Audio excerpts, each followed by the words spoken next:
पूरा शहर अंधेरे में डूब चुका था। ऊपर आसमान में काले बादल गोल गोल घूम रहे थे। बिजलियां लगातार चमक रही थी। लोग डर के मारे सड़कों पर भाग रहे थे। न्यूज़ चैनल्स इस घटना को अननोन डिजास्टर बता रहे थे, लेकिन किसी को असली कारण नहीं पता था, क्योंकि यह कोई प्राकृतिक तूफान नहीं था। यह एक आदमी का गुस्सा था। आरव सड़क के बीच खड़ा था। उसके आसपास सफेद और नीली ऊर्जा घूम रही थी। हर सांस के साथ जमीन कांप रही थी। पास खड़ी गाड़ियां धीरे धीरे हवा में उठने लगी। वॉरशिप के सिस्टम्स लगातार वार्निंग दे रहे थे। Energy overload, pressure beyond limit, unknown ancient signal detected. Victor की आंखों में चिंता उतर आई, क्योंकि उसने अपने मास्टर को पहले भी गुस्से में देखा था, लेकिन ऐसा कभी नहीं जैसे उसके अंदर कोई पुरानी शक्ति जाग रही हो। उधर ओशन क्राउन बेस के सबसे गहरे हिस्से में मौजूद सील्ड चेंबर पूरी तरह खुल चुका था। अंधेरे कमरे के बीच एक विशाल गोल स्ट्रक्चर रखा था। उसके ऊपर पुराने समुद्री सिंबल्स बने थे, और उसके सेंटर में एक काला त्रिशूल हवा में तैर रहा था। उसके आसपास नीली बिजली घूम रही थी। पूरे चेंबर में अजीब कंपन फैल चुका था। सभी गार्ड्स डर कर पीछे हट गए, क्योंकि वह हथियार पिछले 15 सालों से बिल्कुल शांत था। लेकिन आज वह खुद एक्टिवेट हो गया था। एलिना तेजी से चेंबर के अंदर आई। उसकी आंखें त्रिशूल पर टिक गईं। कुछ सेकंड तक वह चुप रही। फिर उसने धीमी आवाज में कहा, सीक। और उसके पीछे खड़े साइंटिस्ट कांपते हुए बोले, इम्पॉसिबल। ये वेपन तो सिर्फ मास्टर की सोल एनर्जी पर रिएक्ट करता है। एलिना की आंखें गहरी हो गई। नहीं, ये सिर्फ रिएक्ट नहीं कर रहा, ये उन्हें बुला रहा है। उधर डेमियन अब सच में डर चुका था। उसने तुरंत पीछे हटते हुए अपने सोल्जर्स को सिग्नल दिया, रिट्रीट। लेकिन कोई हिला नहीं, क्योंकि आसपास खड़े सभी लोग घुटनों पर गिरे हुए थे। आरव के आसपास का प्रेशर इतना बढ़ चुका था कि सामान्य इंसान खड़ा भी नहीं रह पा रहा था। डेमियन की सांसें तेज हो गई। ये वही पावर है। उसकी आंखों में पुराना डर लौट आया। सी किंग, ये नाम उसने वर्षों बाद बोला था, और जैसे ही ये नाम हवा में गूंजा, आरव की आंखें अचानक उसकी तरफ उठी। पूरा माहौल जम गया, क्योंकि उस नजर में अब इंसानी भाव नहीं थे, बस गहराई थी। समुद्र जैसी गहरी और उतनी ही खतरनाक। विक्टर तुरंत आगे बढ़ा। मास्टर, उसकी आवाज भारी थी, आपको खुद को कंट्रोल करना होगा। अगर आरव इस हालत में पूरी शक्ति खोल देता, तो सिर्फ हेलिक्स नहीं, पूरा शहर खत्म हो सकता था। लेकिन उसी समय आरव के दिमाग में रिया की रोती हुई आवाज गूंजी, आरव, मुझे डर लग रहा है। फिर हॉस्पिटल मॉनिटर की आवाज, खून, डॉक्टरों की घबराहट, और वह छोटा सा जीवन जो जन्म लेने से पहले खत्म हो चुका था। अचानक आरव के आसपास घूमती ऊर्जा और खतरनाक हो गई। समुद्र की तरफ से विशाल लहरें उठने लगी। दूर बंदरगाह पर खड़े जहाज हिलने लगे। पूरा शहर इमरजेंसी मोड में चला गया। लोगों के फोन्स पर सुनामी अलर्ट्स आने लगे। विक्टर की आंखें फैल गईं। Damn it! उसने तुरंत वॉरशिप को आदेश दिया, सिटी शील्ड एक्टिवेट करो। ऊपर मौजूद विशाल वॉरशिप से नीली रोशनी पूरे शहर पर फैलने लगी। इनविजिबल एनर्जी बैरियर्स एक्टिवेट होने लगे। लोगों को समझ नहीं आ रहा था कि आखिर हो क्या रहा है, लेकिन ओशन क्राउन पहली बार खुलेआम एक शहर को बचाने के लिए अपनी टेक्नोलॉजी इस्तेमाल कर रहा था। उधर रिया हॉस्पिटल के बेड पर पड़ी थी। उसकी आंखें सूज चुकी थीं। चेहरा बिल्कुल सफेद पड़ गया था। उसकी माँ उसके पास बैठी रो रही थी। डॉक्टर धीरे धीरे बाहर निकल गए। कमरे में भारी सन्नाटा था। रिया ने धीरे से अपना पेट पकड़ा। आंखों से आंसू बह निकले। वह बच्चा जिसके बारे में उसने अभी तक ठीक से आरव को बताया भी नहीं था, अब इस दुनिया में नहीं था। तभी अचानक कमरे की लाइट्स फ्लिकर होने लगी। हवा भारी हो गई। हवा भारी हो गई। रिया ने धीरे धीरे सिर उठाया, और अगले ही पल कमरे के बीच पानी की छोटी छोटी बूंदें हवा में तैरने लगीं। फिर उन बूंदों के बीच एक आकृति बनने लगी। रिया की सांस रुक गई, क्योंकि वह आरव था, लेकिन कुछ अलग। उसकी आंखों में सफेद रोशनी थी। चेहरा बिल्कुल शांत, जैसे इंसान नहीं, कोई प्राचीन अस्तित्व हो। रिया डर गई। आर कुछ सेकंड तक वह आकृति उसे देखती रही, फिर धीरे धीरे उसके पास आ गई। रिया की आंखों से आंसू बाहर निकले। हमारा बच्चा। उसकी आवाज टूट गई। मैं उसे बचा नहीं पाई। अचानक आरव की आंखों की सफेद रोशनी हल्की कांप गई, जैसे उसके अंदर का तूफान रुक गया हो। उसने धीरे से हाथ बढ़ाया और पहली बार उसके चेहरे पर दर्द दिखाई दिया। सच्चा दर्द। उसी पल समुद्र के नीचे मौजूद सी कोर त्रिशूल अचानक और तेज चमक उठा और चेंबर की दीवारों पर पुराने सिंबल्स उभरने लगे। एक एंशियंट भाषा में सिर्फ एक लाइन चमक रही थी। समुद्र का राजा जग चुका है। हॉस्पिटल के कमरे में गहरा सन्नाटा था। रिया की आंखों से लगातार आंसू बह रहे थे। उसके सामने खड़ा आरव अब भी शांत दिखाई दे रहा था, लेकिन उसके अंदर क्या चल रहा था, ये शायद वही समझ सकता था। उसने धीरे धीरे रिया के चेहरे को देखा। सूजी हुई आंखें, कांपते हाथ और वो दर्द जो किसी माँ से उसका बच्चा छीन जाने के बाद आता है। आरव का हाथ हवा में ही रुक गया, क्योंकि उसे पहली बार महसूस हुआ दुनिया की सारी ताकत होने के बाद भी वह सबसे जरूरी चीज नहीं बचा पाया। रिया ने कांपती आवाज में पूछा, तुम आखिर हो कौन? यह सवाल धीमा था, लेकिन आरव के दिल में गहराई तक उतर गया। कमरे में मौजूद पानी की बूंदें धीरे धीरे नीचे गिरने लगी। उसकी आंखों की सफेद रोशनी हल्की कम हुई। कुछ सेकंड तक वह चुप रहा, फिर बहुत धीमी आवाज में बोला, मैं सिर्फ तुम्हारा पति बनना चाहता था। रिया की सांस अटक गई। उसने पहली बार महसूस किया आरव के अंदर कितना दर्द छुपा है। लेकिन उसी समय अचानक पूरा हॉस्पिटल हिल गया। धड़ाम। ऊपर कहीं जोरदार ब्लास्ट हुआ। अलार्म बजने लगे। लोग चीखते हुए बाहर भागने लगे। रिया डर कर उठ बैठी। क्या हुआ? उसी पल विक्टर की आवाज आरव के दिमाग में गूंजी, मास्टर, हेलिक्स ने सिटी हॉस्पिटल लोकेट कर लिया है। एनिमी स्क्वाड्स बिल्डिंग के अंदर घुस चुके हैं।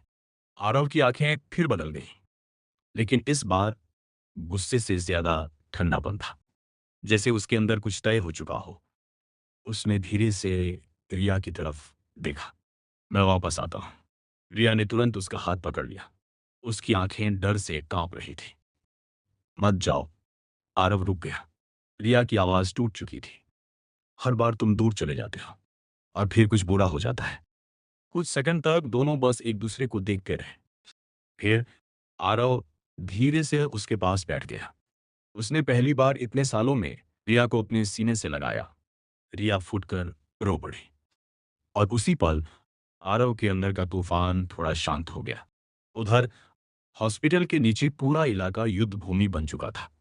हेलिक्स सोल्जर्स तेजी से अंदर घुस रहे थे, लेकिन सामने ओशन क्राउन फोर्सेस खड़ी थी। Black combat suits, energy blades, advance rifles. हर फ्लोर पर लड़ाई चल रही थी। एलिना कॉरिडोर के बीच खड़ी थी। उसकी तलवार से खून टपक रहा था। उसके आसपास हेलिक्स एजेंट्स की लाशें पड़ी थीं। एक घायल सोल्जर भागता हुआ आया। माम, एनिमी अपर फ्लोर्स तक पहुंच गए। एलिना की आंखें ठंडी हो गई। रिया मैडम तक कोई नहीं पहुंचना चाहिए, even if you have to die. सभी सोल्जर्स ने बिना एक सेकंड गवाए सिर झुका दिया। Yes ma'am. उधर समुद्र के नीचे सी कोर चेंबर का कंपन लगातार बढ़ रहा था। वह काला त्रिशूल अब पूरी तरह एक्टिव हो चुका था। उसके आसपास विशाल होलोग्राफिक सिंबल्स घूम रहे थे। साइंटिस्ट पैनिक में थे।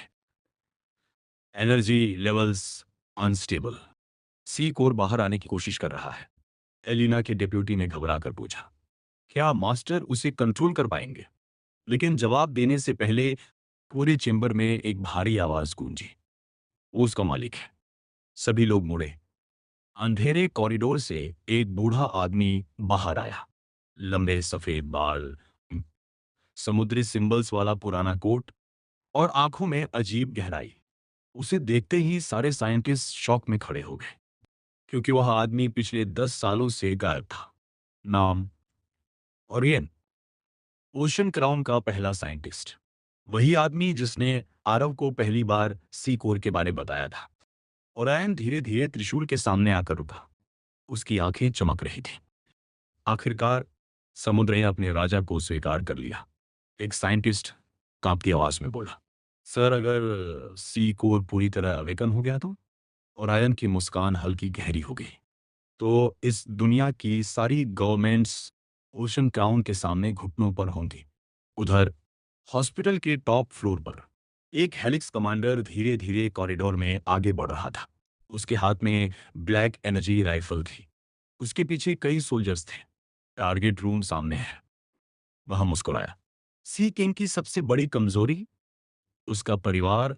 लेकिन तभी पूरे कॉरिडोर की लाइट्स अचानक बंद हो गई। सन्नाटा। फिर धीरे धीरे पानी की बूंदों की आवाज गूंजने लगी। टक टक टक। हेलिक्स सोल्जर्स रुक गए। उनके स्कैनर्स वार्निंग देने लगे। Unknown pressure detected. कमांडर ने तुरंत राइफल उठाई। Who's there? कोई जवाब नहीं आया। बस कॉरिडोर के अंधेरे में दो सफेद आंखें चमकी। और अगले ही पल धड़ाहा। पूरा कॉरिडोर पानी के तूफान में फट पड़ा। पूरा कॉरिडोर समुद्री तूफान में बदल चुका था। दीवारें टूट रही थी। कांच बिखर रहा था। और हेलिक्स सोल्जर्स हवा में उछलते जा रहे थे। वे समझ ही नहीं पा रहे थे कि हमला कहां से हो रहा है। बस हर तरफ पानी था। भारी, ठंडा और मौत जैसा खतरनाक। तो हेलिक्स कमांडर ने किसी तरह खुद को संभाला। उसने तुरंत राइफल उठाई। फायर। दर्जनों ब्लैक एनर्जी बुलेट्स अंधेरे में चली। लेकिन अगले ही पल सारा पानी अचानक दीवार बन गया। गोलियां उसके अंदर जाकर गायब हो गईं। कमांडर की आंखें फैल गईं। इम्पॉसिबल। तभी अंधेरे के बीच धीरे धीरे एक आकृति सामने आई। आरव। लेकिन इस समय वो पहले जैसा नहीं दिख रहा था। उसके आसपास समुद्री ऊर्जा घूम रही थी। आंखों में सफेद चमक थी। और उसकी मौजूदगी इतनी भारी थी कि आसपास खड़े लोग सांस तक नहीं ले पा रहे थे। एक सोल्जर डर के मारे पीछे हट गया। सीकिंग। आरव धीरे धीरे आगे बढ़ा। उसके कदमों के नीचे पानी खुद रास्ता बना रहा था। हेलिक्स कमांडर ने खुद को संभालने की कोशिश की। डरो मत। वो अकेला है। लेकिन उसकी अपनी आवाज कांप रही थी। आरव की नजर उसके ऊपर टिक गई। तुम लोग। उसकी आवाज बिल्कुल शांत थी। हर बार मेरी जिंदगी छीनने क्यों आ जाते हो? कमांडर ने तुरंत गोली चला दी। लेकिन गोली आरव तक पहुंचने से पहले ही रुक गई। फिर धीरे धीरे पानी में बदल गई। पूरा कॉरिडोर सन्न हो गया। क्योंकि अब यह लड़ाई टेक्नोलॉजी की नहीं रही थी। यह कुछ और था। कुछ ऐसा जिसे इंसानी दिमाग समझ नहीं पा रहा था। फ्रा। अचानक आरव उसके सामने पहुंच गया। इतनी तेजी से कि किसी को मूवमेंट दिखी ही नहीं। कमांडर की आंखें फैल गईं। उसने रिएक्शन देने की कोशिश की। लेकिन अगले ही पल आरव ने उसका गला पकड़ लिया। पूरा कॉरिडोर कांप उठा। बाकी सोल्जर्स फ्रोजन खड़े थे। क्योंकि उन्होंने अपने कमांडर को हवा में लटका हुआ देखा। आरव की आंखें बिल्कुल भावहीन थी। तुम्हें किसने भेजा? कमांडर दर्द में तड़प उठा। लेकिन फिर भी हंसा। तुम जीत नहीं सकते। Helix already inside. आरव की पकड़ और मजबूत हो गई। कौन अंदर है? कमांडर के होठों से खून निकलने लगा। फिर उसने मुस्कुराते हुए कहा, योर मदर। आरव की आंखों में पहली बार हिंसा चमकी। धड़ाम। पूरा फ्लोर हिल गया। कमांडर का शरीर दीवार से टकराया और वहीं गिर पड़ा। बिल्कुल शांत। मर चुका था। बाकी हेलिक्स सोल्जर्स डर के मारे पीछे हट गए। ट्रे। उसी समय हॉस्पिटल के इमरजेंसी फ्लोर पर आरव की मां को कुछ गार्ड्स लेकर नीचे जा रहे थे। उनके चेहरे पर डर साफ दिखाई दे रहा था। लेकिन वे लगातार उन्हें बचाने की कोशिश कर रहे थे। तभी कॉरिडोर के आखिर में एक आदमी दिखाई दिया। ब्लैक कोट पे, चेहरे पर मास्क और हाथ में लंबी सिल्वर ब्लेड। सभी गार्ड्स रुक गए। उनके स्कैनर्स अचानक बंद हो गए। एक गार्ड घबराया। Signal dead. वह आदमी धीरे धीरे आगे बढ़ा। उसकी आवाज बहुत शांत थी। हटो। लेकिन गार्ड्स अपनी जगह से नहीं हिले। उन्होंने तुरंत वेपन्स उठाए। Protect madam. अगले ही पल वह मास्क्ड आदमी गायब हो गया। सिर्फ एक काली ब्लर दिखाई दी। फिर खून। चीखें। कुछ सेकंड में सारे गार्ड्स जमीन पर गिर चुके थे। आरव की मां कांप उठी। वह आदमी धीरे धीरे उनके सामने आकर रुका। फिर उसने मास्क हटाया। और अगले ही पल उनकी आंखें फैल गईं। गौतम। क्योंकि वह चेहरा वह पहचानती थी। बहुत पुराने समय से। उधर आरव अचानक रुक गया।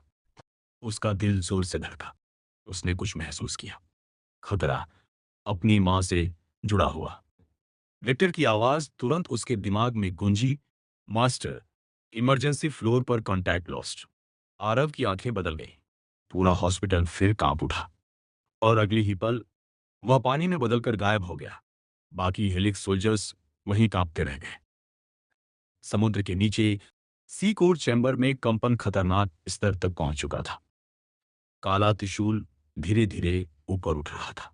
ओरैन उसे देखकर शांत खड़ा था। ओरियन उसे देखकर शांत खड़ा था। एक साइंटिस्ट चीखा, सर, अगर यह पूरी तरह अवेकन हो गया तो कंटेनमेंट टूट जाएगा। लेकिन ओरायन की आंखों में अजीब चमक थी। तुम लोग अभी भी नहीं समझे, उसने धीरे से कहा। सी कोर कोई वेपन नहीं है, वो एक उत्तराधिकारी चुनता है। उसी पल त्रिशूल के बीच से सफेद रोशनी निकली और पूरी चेंबर की दीवारों पर एक विशाल सिंबल चमक उठा। सभी लोग शॉक में उसे देखने लगे, क्योंकि वो सिंबल आरव के शरीर पर मौजूद हिडन मार्क जैसा था। और उसी समय हॉस्पिटल के इमरजेंसी फ्लोर पर वह मास्क आदमी धीरे धीरे मुस्कुराया।